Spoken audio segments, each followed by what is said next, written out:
ने ऐसा कुछ भी नहीं किया। उसने दोनों सोने के पर्वत गांव वालों में बांट दिया। कर्ण चाहते ही नहीं थे कि उनकी जय जयकार हो। कर्ण को इस बात से फर्क नहीं था कि लोग उसकी पीठ पीछे उसे क्या बोल रहे हैं। साथ ही कर्ण के मन में दाता होने का भाव भी उत्पन्न नहीं हुआ। कर्ण अच्छे से जानते थे कि वो एक माध्यम है जो परमात्मा द्वारा दी गई चीजों को लोगों तक पहुंचा रहे हैं। दान कुछ भी पाने की इच्छा से नहीं किया जाता। इस प्रकार श्री कृष्ण ने बताया कि वैसा दान व्यर्थ है जिसमें किसी चीज को पाने की इच्छा हो। ईश्वर से प्रेम करने पर हमारे दुख की तीव्रता कैसे कम हो जाती है। प्रारब्ध पहले रचा पीछे रचा शरीर, तुलसी चिंता क्यों करे भजले श्री रघुबीर। एक गुरुजी थे, हमेशा ईश्वर के नाम का जाप किया करते थे। काफी बुजुर्ग हो गए थे। उनके कुछ शिष्य उनके साथ ही पास के कमरे में रहते थे।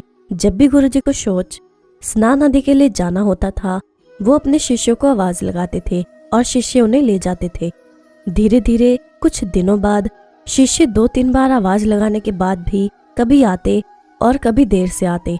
एक दिन रात को निर्वृत्त होने के लिए जैसे ही गुरुजी आवाज लगाते हैं, तुरंत एक बालक आता है और बड़े ही कोमल स्पर्श के साथ गुरुजी को आराम कराने के लिए बिस्तर पर लेटा जाता है। अब ये रोज का नियम हो गया।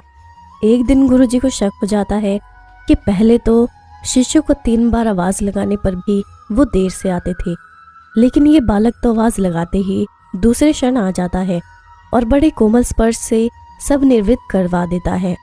एक दिन गुरुजी इस बालक का हाथ पकड़ लेते हैं और पूछते हैं कि सच बता तू कौन है?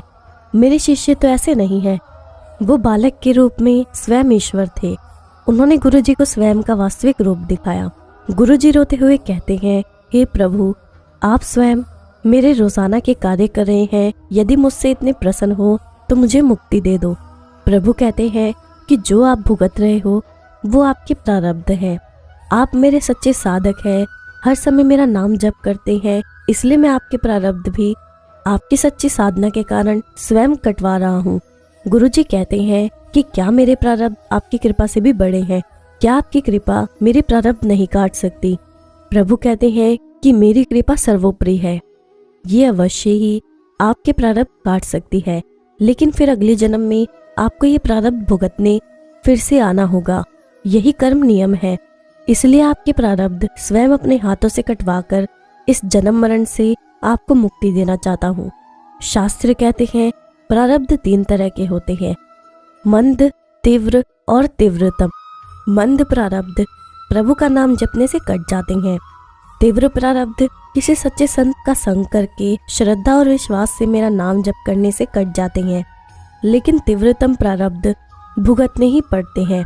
लेकिन जो हर समय श्रद्धा और विश्वास से मुझे जपते हैं, उनके प्रारब्ध मैं स्वयं साथ रहकर कटवाता हूँ और तीव्रता का एहसास नहीं होने देता। वास्तविकता ये है कि ईश्वर शक्ति का अंश आत्मा हमारे भीतर विद्यमान है, जिसके उपस्थित रहने तक ही हमारा शरीर चलता है। उसके जाते ही ये लाश कहलाता है। यदि कोई आत्मा अपने पिता परमात्मा का स्मरण करके दुनिया में सुख शांति के लिए उसका सच्चे मन से सहारा लेती है, उसकी रजा में राजी रहती है और आगे के लिए सही कर्म करती है, किसी का बुरा नहीं करती, तो ईश्वर उसके सदा अंग संग रहकर उसकी संभाल करते हैं।